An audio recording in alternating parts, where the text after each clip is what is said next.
On today's episode of The Hustling Agent, we have Justin Havre from the Justin Havre Group with Remax First from Calgary, Canada. Justin's team is the number one Remax team in the entire country of Canada. After watching the video, I think you'll figure out why.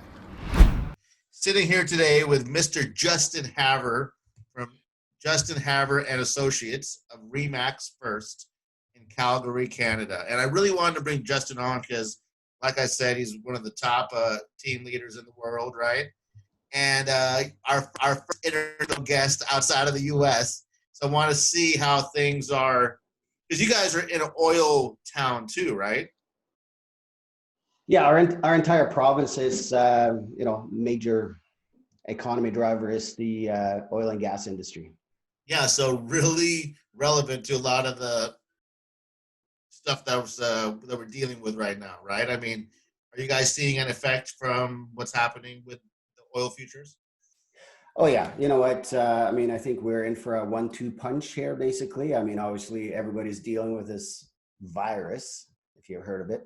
But then on top of that, we have the little price collapse of energy prices. Obviously, with everybody staying home, there's not a lot of demand on oil and energy, right? And at the same time, OPEC and basically Saudi Arabia and Russia decided to get into a little price war. So good timing Yeah. for everything to happen, right? Perfect way to get into 2020. Yeah, right. Swift kick on the rear end to bring us right in. Yeah, Um, little sarcasm. yeah.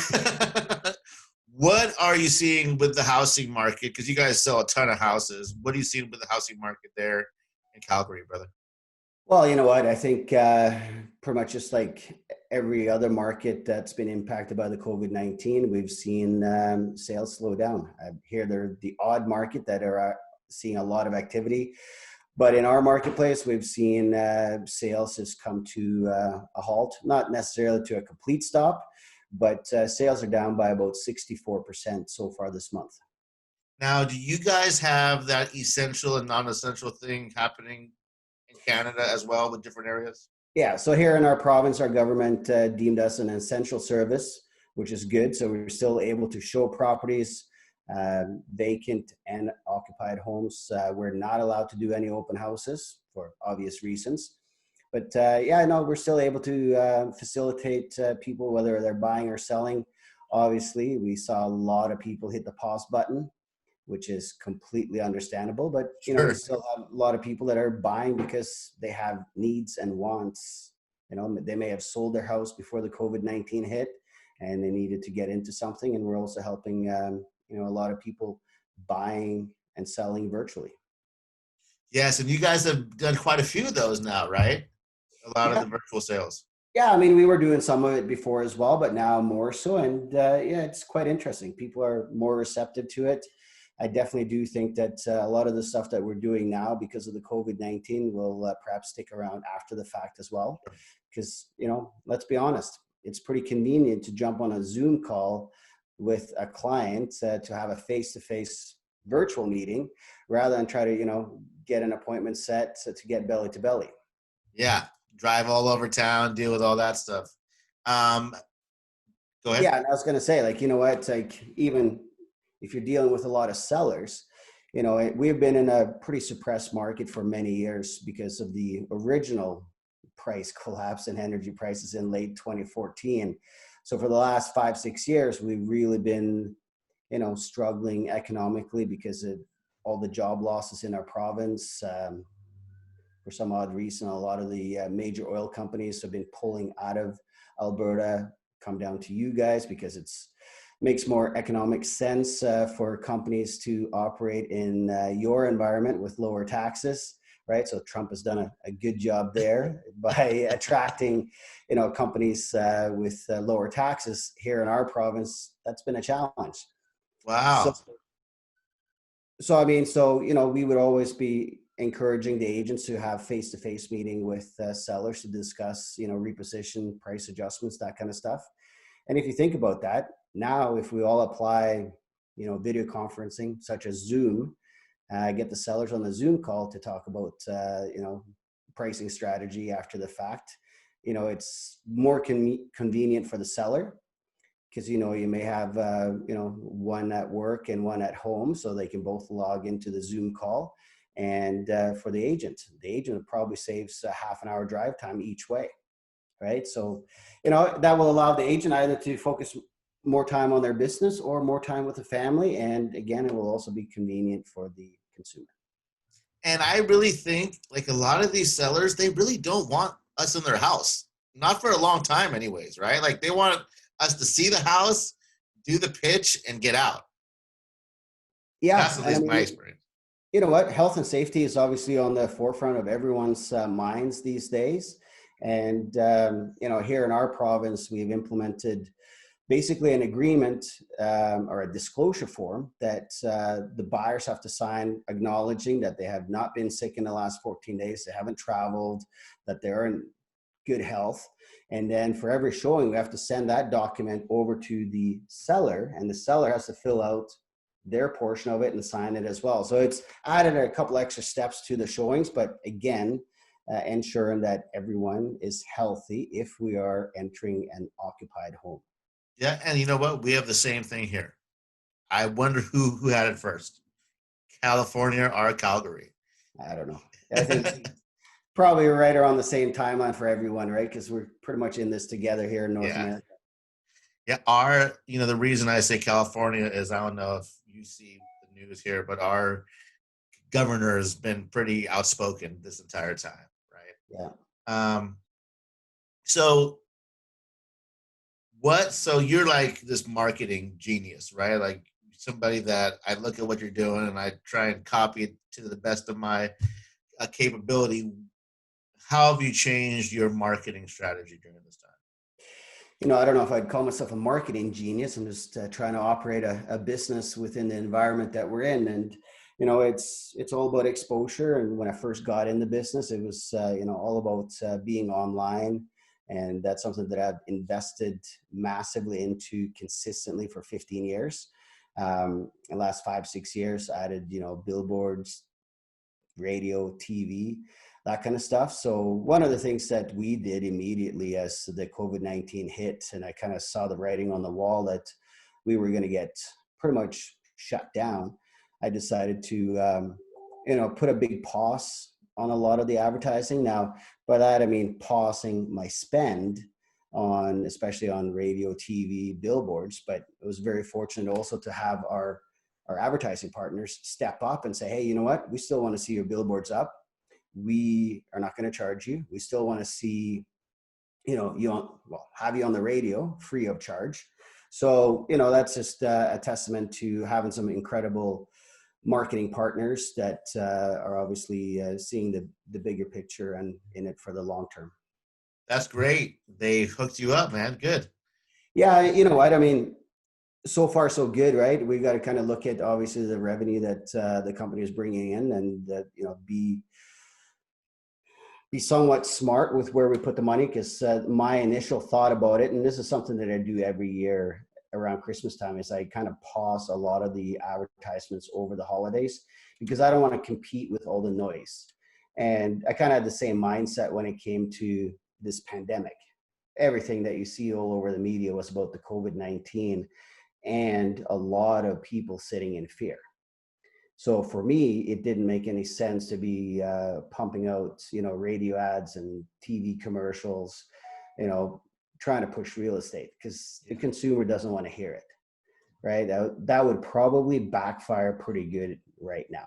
So now it's all about, personal connections, checking in with people, supporting local, promoting local businesses, and again, just being a voice in the community, as well as again, just checking in on everybody to make sure that everybody's okay, because this is going to have a big financial impact on everyone, and it's also going to have an impact on people's well-being, whether it's physical and mental. We got to just be there for one another, and I believe that's also how we're going to get through this.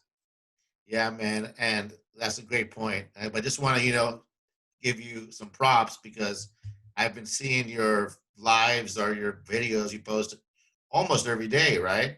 So that's been good. That's been great. Yeah.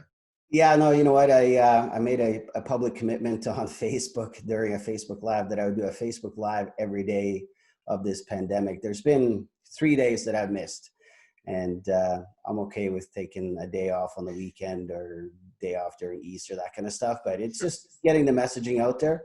And to be honest, it's kind of hard to come up with topics every day as well, Totally. especially when you do a Facebook Live, because there's something with seeing that little live red button in the top corner that makes you freeze. At least that's what I experience. It's like, oh shit. Yeah, dude, you go in with like the best intentions. I'm gonna say this, this, and this. The red light, yeah, Oh yeah. like a headlight. Yeah. It's like a stoplight. We all struggle with that, right? So I think it just takes practice. They get easier and easier, right? But yeah, you got to plan it, and sometimes you wing it, and sometimes you fail and mumble your words, but that also humanizes you, right? Totally. That's why this is recorded, by the way, and not live broadcast. So let's talk about like what the agents are doing. You have this big team. What what are the daily activities of the agents like now compared to before? Well, you know what? I think it all really depends on the agents. I mean, we're a team of 43 licensed full-time agents on the team. And, first and foremost, for me, it's an honor to be and a privilege to be the leader of the team. However, we also got to meet the agents where they're at. Obviously, with the COVID-19, it instilled a lot of fear in the general public. And, that's also applicable to the team members. Yeah. Some weren't even faced by the pandemic, and some were just frozen. So, I think it's just part of the job for myself was to be, the voice of reason and just positivity. And a lot of the agents took immediate action. One of the things that we said is like, you know what, make sure that you reach out to everyone in your database. And again, personal level, not from a sales position at all, just checking in to see how they are, how's their family, is there anything we can do to support them in this current time and space that we're in. That's it. So a lot of agents really stepped up doing that. We're having a little bit of fun with this leaderboard because the CRM that we use, it has this daily leaderboard that gives them points for number of calls, text, emails, appointments set, right? So a few of them are pretty competitive with that. And, again, embracing video. Most of the time we'll say send a text message, email, or a bomb video. And we have massive success with the video. I think this is a great opportunity for all of us to get comfortable with the uncomfortable. And, that is video. There's very few people that are naturally comfortable using video. So I think that it's now forcing us to do it. And I think that at the same time, the consumer is now more receptive to video in a huge way. I mean, look at the stock price of Zoom. Well, aside from when Facebook announced on Friday that they're now going to compete with Zoom on pretty much every level.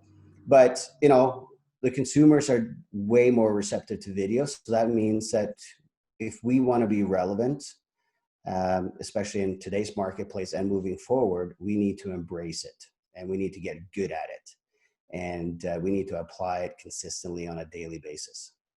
Yeah, and I mean, just to speak to that, I went to go buy one of those 4K cameras for my Mac since I'm doing all of these, and I wanted to look a little sharper and get my amps back there and everything, looking like a rock star since I'm in my daughter's room. And they're all sold out everywhere. Yeah. The Logitech camera, the 4K one, is completely sold out. You can't get it.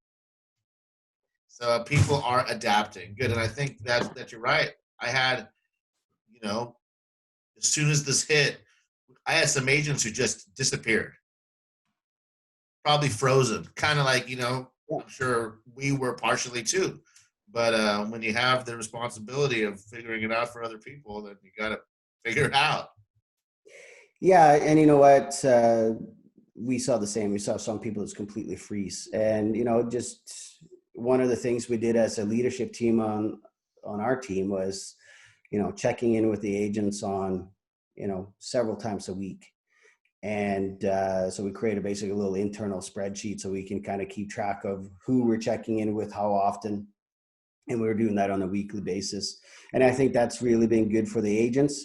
We also created a morning huddle. We never used to do morning huddles, but we just said, hey, let's create a morning huddle just so we can have somewhat of a normal routine, because that's one of the things that was, taken away from us was our daily routines that we were used to. Some agents may not have showered for a few days or Yeah. whatever, right? But that's just kind of what happens when you have no routine. You're like, oh, well, I'll just get out of bed when I feel like it. So we started doing the morning huddles at 8:30 in the morning, 5 days a week. And then it's just very simple. Share something positive that happened in the previous day or something that you're grateful for. And then you make one personal and one professional measurable commitment every day. Very simple. We aren't necessarily really strict on the commitment aspect of it, but it's just to get them into the habit of doing something both professionally and positive each and every day. Because I believe now is the time that we need everyone in the organization to really lead into the business. As leaders, we carry the responsibility to ensure that, the business operates, that we have the opportunities, all that stuff. But we also need every one of our team members and staff also to lean in and give it 110%. These are, as you can relate, these are the scary times to be a team leader. Yeah.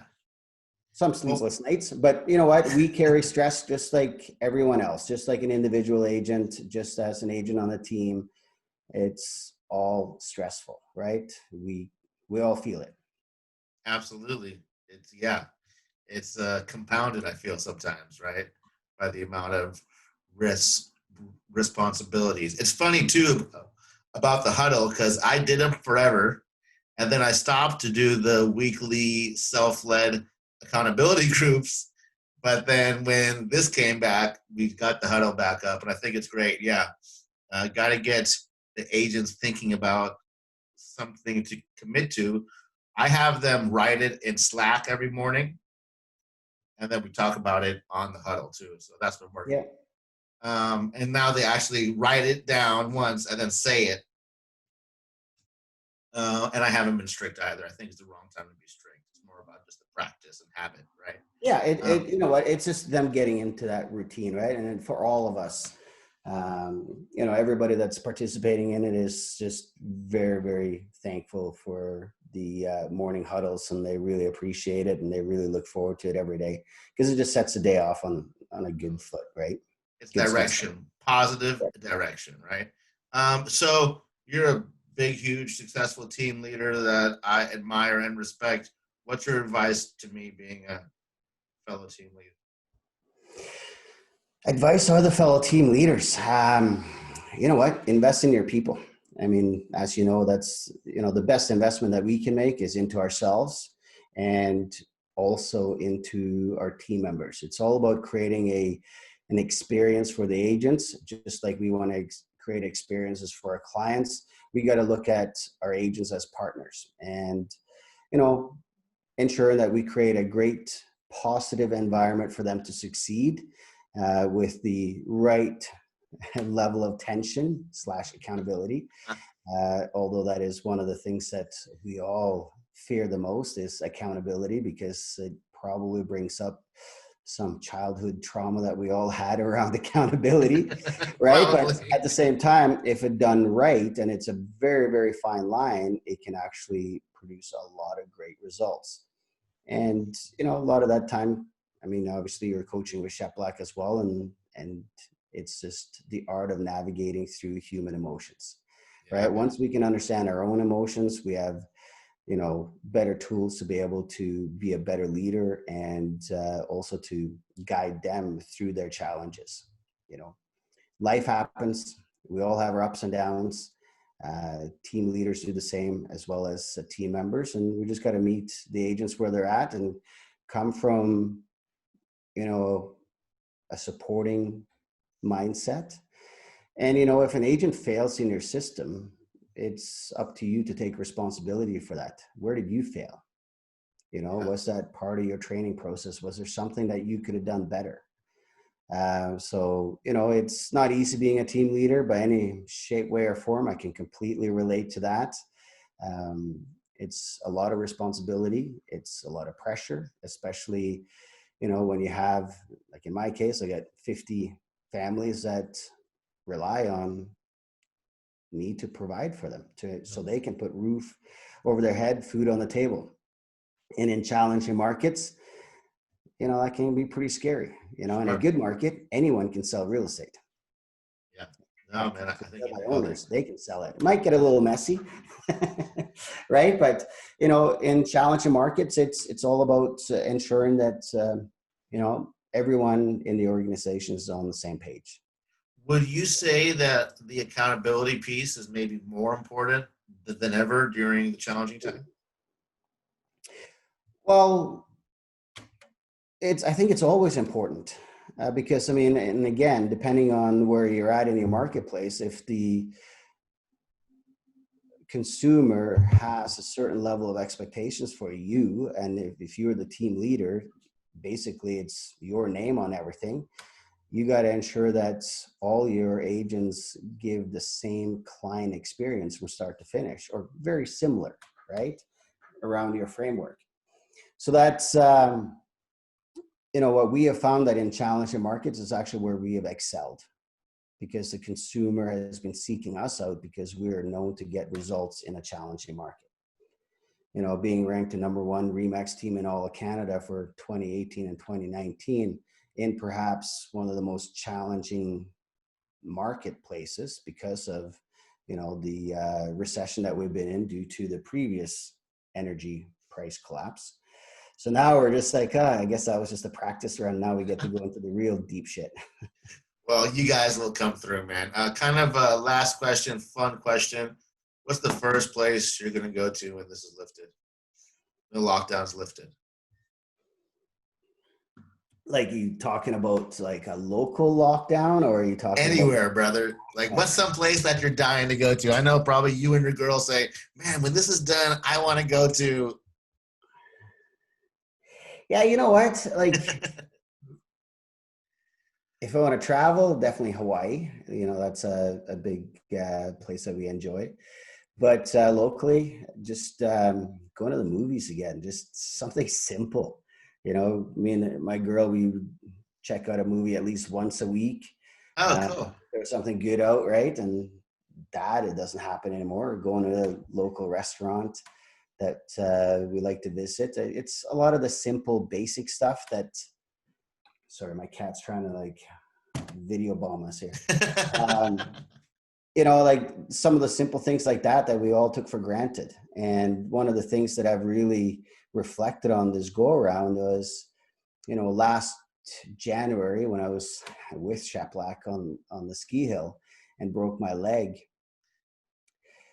That was more or less a practice run for this go around in my mind, because I was isolated for 2 months, but I was Ah, in bed or on the couch, no mobility whatsoever, totally reliant on my girl for, you know, bringing me food, getting me dressed, showering me, and all that stuff, right?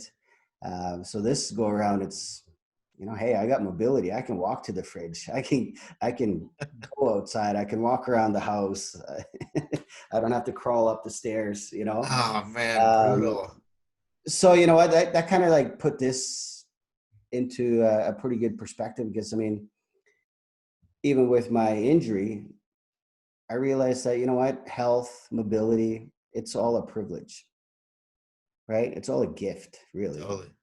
And the same thing with this go around. Like, look at all the simple things that we now appreciate so much more than ever. You know, socializing with people, being able to, you know, go to the movie theater, go to your favorite restaurants, traveling wherever you want to go and vacation. Yeah. Because, you know, I think the traveling component of it, that's probably going to be something that's going to take a while for people to really do. I mean, look at Vegas. Yeah. We talk That's to John all the time about it. It's brutal down there. Yeah. So, I think it's going to probably take a few years before things kind of normalize back to the way it was. If it will ever go back that way, I don't know. But this is obviously a pretty serious virus that we're dealing with, and, with no real cure for it right now. We're just going to have to learn to live with it. Yeah. It's the new normal, right? Yeah. Yeah. And you know what? I mean, we can sit there and think about what the future is going to be like, and it can be a little bit of a rabbit hole. Yeah. Because, I mean, we're all human. We can all sit there and ponder about the future and the unknown, and it can be a dark place, right? If we let our minds go that way. But we got to focus on what we can control, and that is how we show up each and every day.